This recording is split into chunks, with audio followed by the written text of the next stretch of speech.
y voy a compartir con ustedes en pantalla. Estarán esperando para las 6:10 para entrar.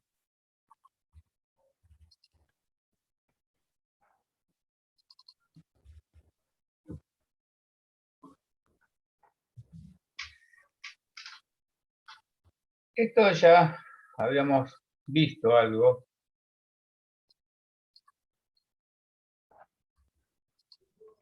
Normalmente entran más ustedes, ¿no? Espero un poco más.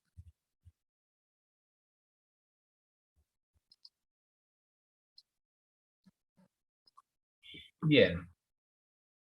Estoy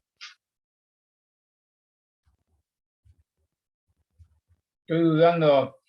Fíjense si en el último mensaje que mandé decía 11 o 11:10.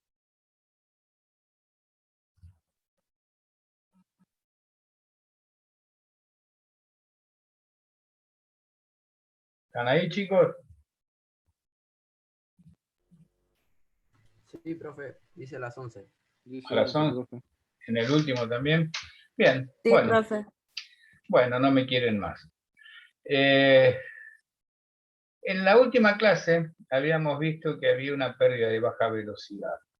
Bien, que era producida porque el fluido tenía viscosidad y se desprendía la capa límite porque no le alcanzaba la energía para llegar hasta el final.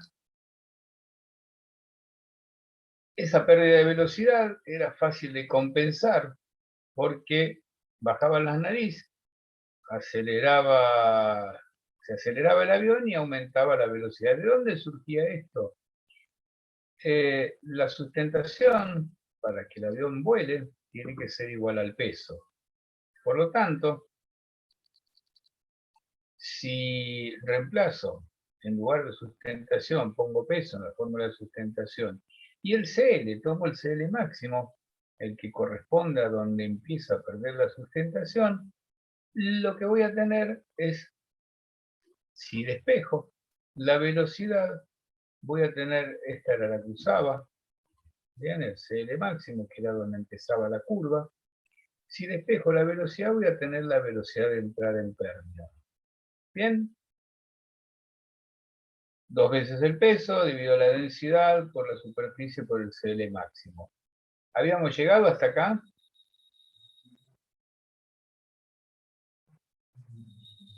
¿Están ahí? ¿Esto lo llegamos a ver?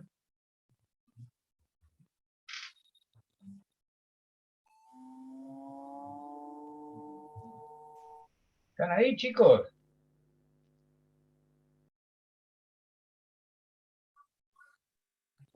Creo que sí, profe, no recuerdo bien.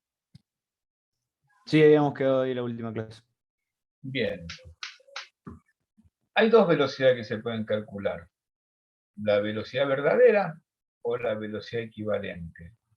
La TAS o la EAS. Para calcular la TAS tengo que usar la densidad en la altura. Y para calcular la EAS uso la densidad a nivel del mar. El resto es igual. Bien. Y habíamos empezado con esto. Supongamos que tengo un punto que está quieto y emite sonido.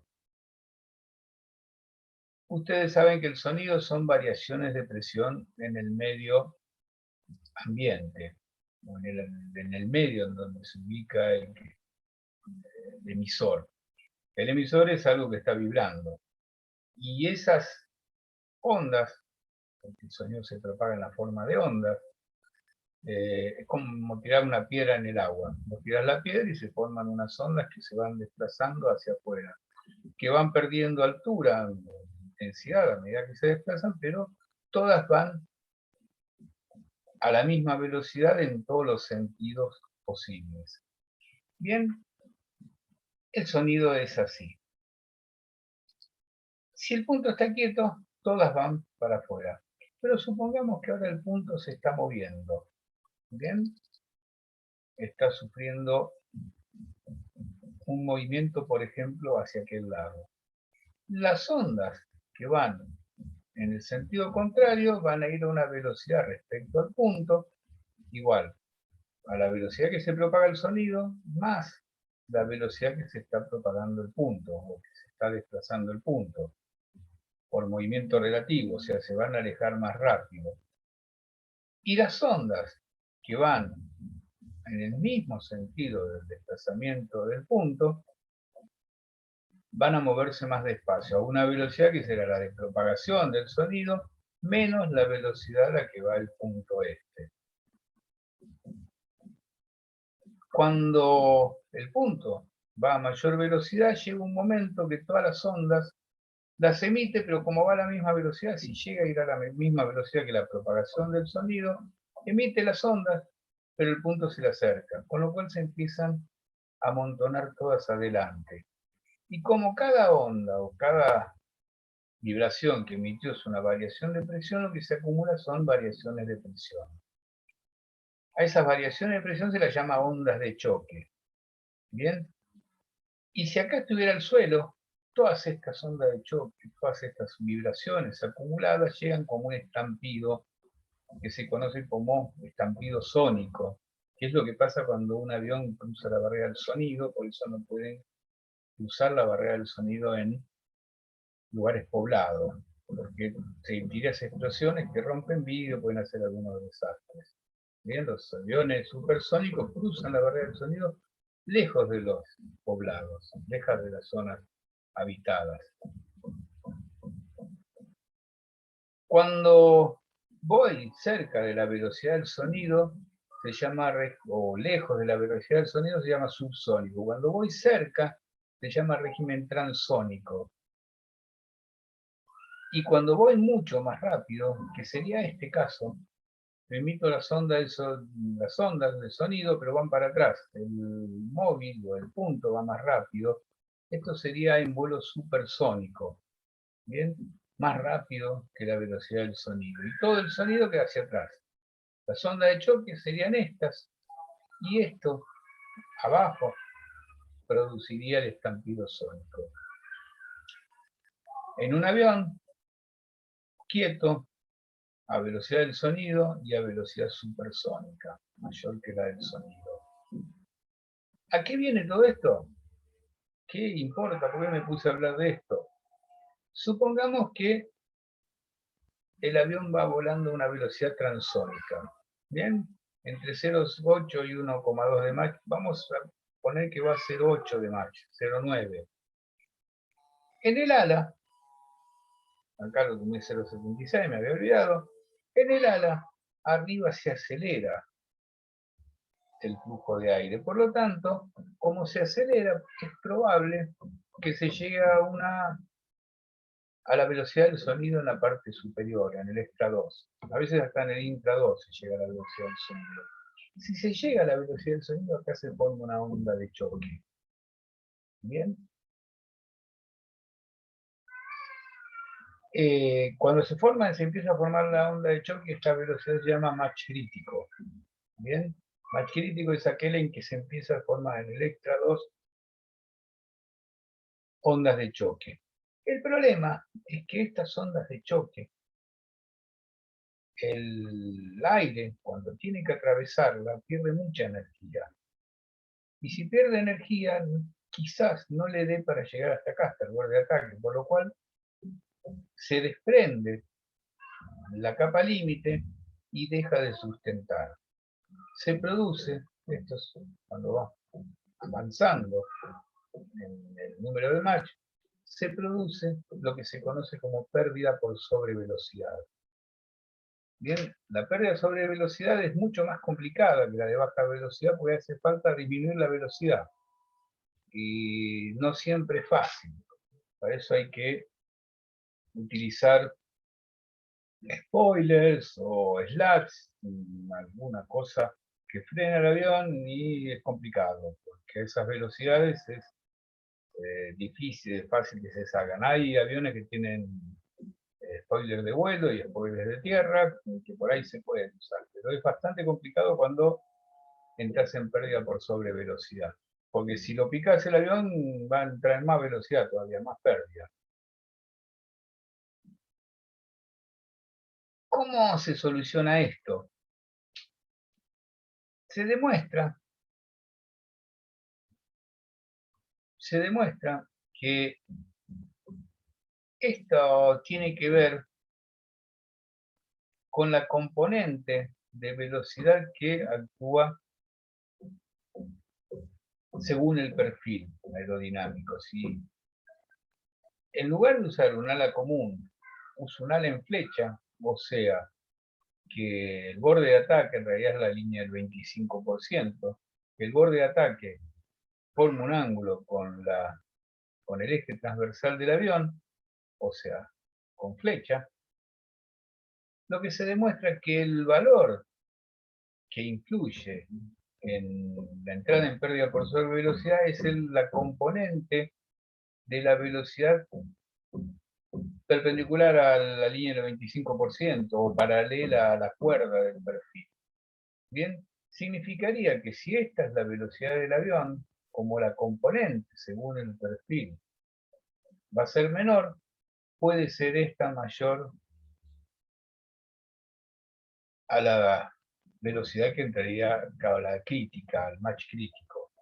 Por lo tanto, las alas en flecha lo que hacen es disminuir la entrada en pérdida por sobrevelocidad. Por eso los aviones que van a velocidades altas en general tienen alas en flecha.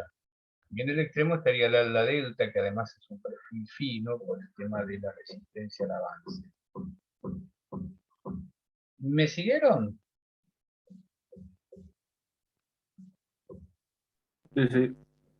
Sí, sí. ¿Todos? Sí, sí, profe. Bien. Ejemplo de calcular la velocidad de pérdida. Yo les voy a dar algunos ejercicios de esto, pero esto es fácil. No tengo ningún preparado, ningún ejemplo. Bueno, para la clase que viene. Bien, mientras les preparo los ejercicios. Voy a salir de esto y vamos a entrar en el próximo tema. Ustedes, voy a tomar lista.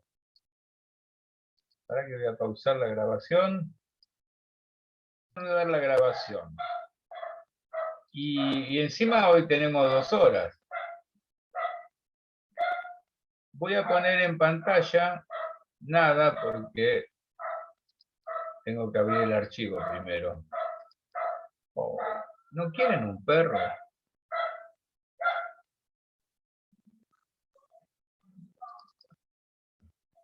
Se la pasa ladrando. ¿Qué problema tendrá? Ah.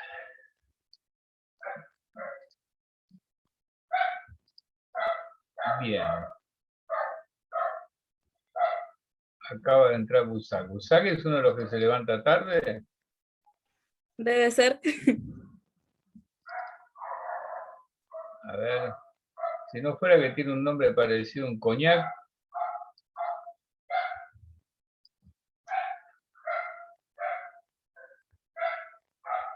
Ay, Dios, ese perro. ¿Nadie quiere un perro? Vendo un caniche. Bien. Este No, avioncito lo profe, de... yo llego a traer un perro a mi casa y me echan.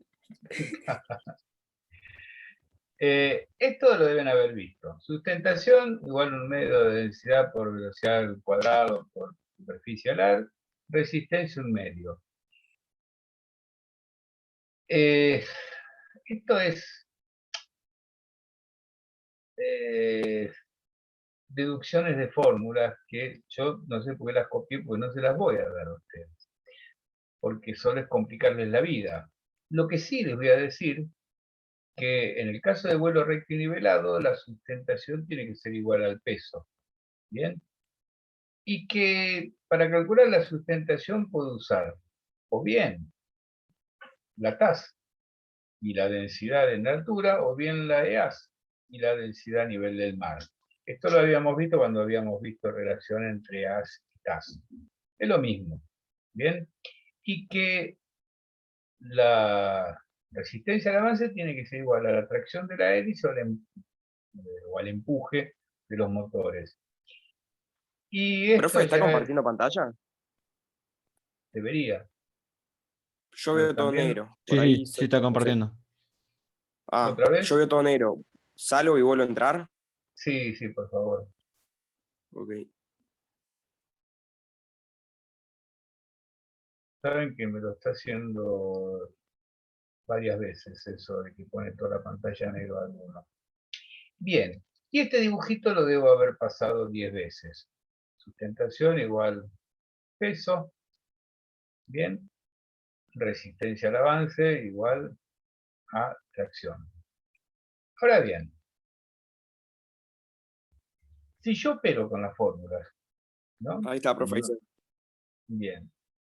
Si yo opero con las fórmulas, no lo voy a hacer, porque miren todo este formuleo, yo tendría que explicárselos, pero la verdad que no alcanzo a ver cuál es el producto, pero se llega a que la tracción, que es igual a la resistencia, es igual a una constante por el cuadrado de la velocidad equivalente de la de AS, y a otra constante, ¿bien?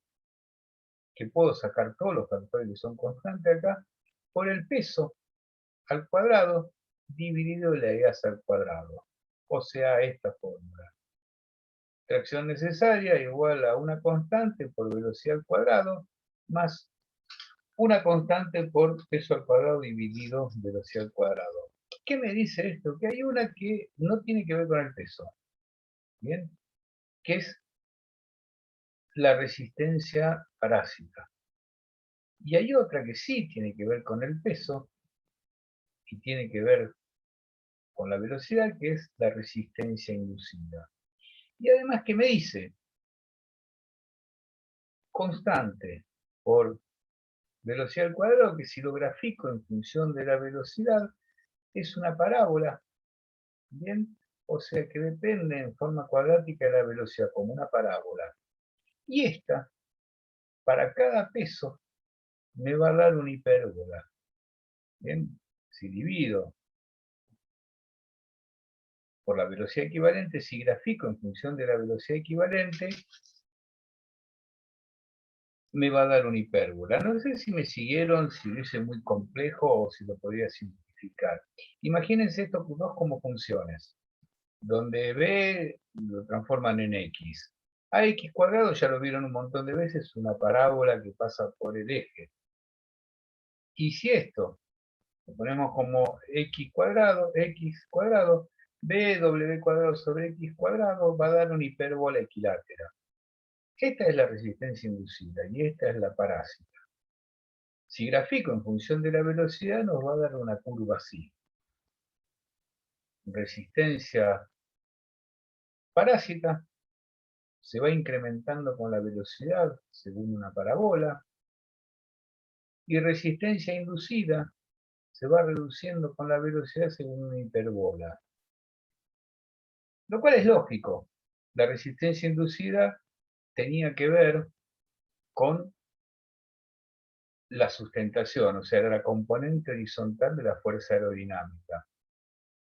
A medida que aumentamos la velocidad, baja el ángulo de ataque, por lo tanto, la resistencia inducida es menor.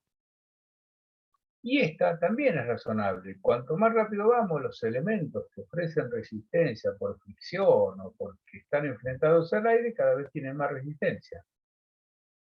La resistencia total es la suma de ambas. Esta que está acá. Y esa resistencia total es algo así como una curva, como una parábola. La tracción que tiene que hacer el motor o el empuje que tienen que tener los motores tiene que ser igual a esto. ¿Me siguieron? Sí, sí, profe. Sí, sí. Sí, profe. Sí, profe. Sí, Sí. Valores importantes. En algún punto, la resistencia es la menor. Es la mínima resistencia. Volar esa velocidad, porque acá este eje es de velocidad equivalente, de AS. Volar esa velocidad significa volar a donde hay menor resistencia al avance. Implica que voy a tener que invertir menor tracción. Y si invierto menor tracción, gasto menos combustible. Y si gasto menos combustible, bien, estoy en la máxima autonomía a la que puedo alcanzar. Hay dos cosas que son distintas. Ir a Mar del Plata o ir en el auto 80 kilómetros por hora te garantiza que vas a estar como 5 horas en el auto, hasta que se gaste el combustible. Pero no significa que vayas a llegar más lejos. Y por ahí, ir a 100 o 110, vas a estar menos horas en el auto, pero vas a llegar más lejos. En los aviones eso pasa también. Hay una velocidad que es esta, que es donde menos combustible gastas y es máxima autonomía. Y por ejemplo, lo usás y te dicen tenés que aguantar 1 hora acá colgado hasta que puedas aterrizar. Y hay otra velocidad que es la de máximo alcance. Que por ejemplo decís, bueno, tengo que llegar a Nueva York, vas a esa velocidad que es donde más lejos vas a llegar. Que no tiene que ver con la autonomía, sino tiene que ver con el alcance del avión. En la jerga comercial a veces se confunden estas dos cosas, pero en lo técnico no, son distintas las cosas. La velocidad de máximo alcance es un poquito mayor a la de máxima autonomía. ¿Me siguieron? Sí, sí. Sí, profe. Bien. Siguen con los formuleros. Mira. Como estas, las fórmulas, tenían incidencia el peso, no sé si recuerdan la fórmula que teníamos antes, que no se me fueron a parar, había una que era una hiperbola equilátera que tenía que ver con el peso, esta, la inducida, la que estaba por acá. Esta tiene que ver con el peso. Cuanto mayor, perdón, esta, la hipérbola, cuanto mayor es el peso, se va corriendo. Sumada a la otra que se mantiene fija, nos da esta familia de curvas, ¿bien? Para 50.000 kilos, 45.000 kilos, 40.000, esto está tomado un avión, y las velocidades de mínima resistencia van cambiando, van siendo mayores. ¿Bien? Ahora bien, ¿se acuerdan qué es potencia? ¿A qué es igual potencia? La velocidad por la distancia, ¿puede ser? Exactamente, velocidad por distancia, porque potencia es trabajo sobre tiempo, dividido tiempo. Y como trabajo es fuerza por distancia, es fuerza por distancia sobre tiempo. Y distancia sobre tiempo es igual a velocidad. Por lo tanto, esto se transforma en que es igual a laburo,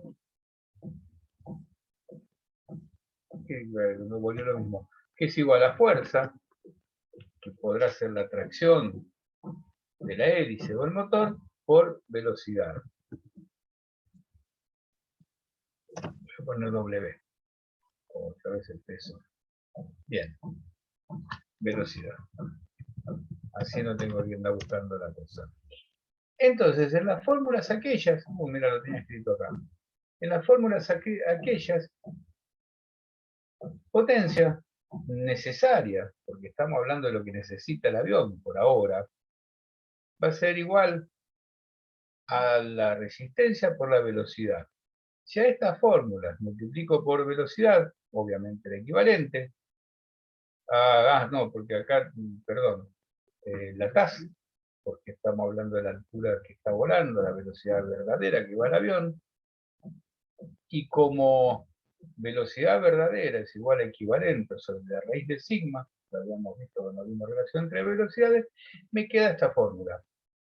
Una parabola cúbica, ax cuadrado, si grafico en función de la EA, me queda una parábola cúbica, y esta me queda una hipérbola equilátera. ¿Bien? Porque ya dejó de estar del cuadrado acá. Y sigue en función del peso, que esta sería la potencia, a ver, esta es la potencia parásita y esta es la potencia que ya se me borró el nombre. ¿Vieron esos charcos mentales que se hace? Inducida. Esta sería la potencia inducida. Bien, hago las curvas y me dan más o menos esto. Potencia parásita, una hiperbola equilátera, el crecimiento es más rápido en las hipérbolas equiláteras que en las cuadráticas, y potencia inducida una hipérbola, perdón, esta es una parábola cúbica, y esta una hipérbola, ¿bien? Equilátera. La suma de ambas es la potencia que necesita el avión para volar, potencia necesaria. Igual que antes, habrá una mínima, potencia mínima, que es la que ponemos para la máxima autonomía, y hay otra que se toma con la tangente, que después lo vamos a ver más en detalle, que es este ángulo es el L sobre D máximo, la relación entre sustentación y resistencia máxima. Bien, es la de máximo alcance en realidad, pero después lo vamos a ver más adelante. Por ahora estamos en que esta es la curva de potencia necesaria. Lo único que habría que aclarar acá antes de que nos corte el tiempo es que hay una velocidad donde es velocidad de pérdida. Debajo de esa velocidad no puede volar. En los parámetros reales del avión, por ahí esto está con una línea vertical, porque a menos de esa velocidad no se puede volar porque entra en pérdida. Por lo tanto, esa no se va a ver. Vamos, cuando llegue el on, en 5 minutos nos volvemos a conectar después de que se corte. ¿De acuerdo? Bueno, profe. Vamos a seguir un rato. Vamos a seguir un rato más, porque si fuera presencial tendríamos 4 horas. Antes hacíamos una porque había un día para dar solo las virtuales. Igual no sé si siempre voy a dar 2 horas, porque esto tiene que ver mucho con que ustedes hagan ejercicios, así que a veces no necesito tanto tiempo de explicación. Bien. Profe, Sí, le hago una pregunta. dale. Para que el avión planee, ¿necesita tener una determinada velocidad o no? ¿O eso Sí. depende del viento? ¿Cómo es? No, bueno, vos decís por los planeadores. Sí. El avión vuela siempre que tenga velocidad y ángulo de ataque. Si la velocidad es menor a la mínima de vuelo, se cae. El avión planea, porque lo que hace es invertir energía de altura, energía potencial de altura, en energía cinética para desplazarse y para producir la sustentación. Hay algo que se llama relación de planeo, que es la distancia que recorre por cada distancia que cae. Hay aviones con relaciones de planeo alta que recorren mucha distancia, y hay aviones con un avión comercial tiene una relación de planeo baja, o sea, se cae rápido. Claro. Y un Cessna, por ejemplo, no planea mucho. Y el planeador, hay corrientes de aire donde el aire es más caliente, asciende. Después vamos a ver Sí, eso sobre lo el final explicaron, de la año. corriente de aire caliente que recorre el planeador. Claro, entonces lo que se hace el planeador es enroscarse en esa corriente de aire caliente y va subiendo. Y después va perdiendo altura hasta que encuentra otra térmica y sube por otra térmica. Pero sí, planea, pero va invirtiendo altura en velocidad. Ah, ok. Gracias, profe.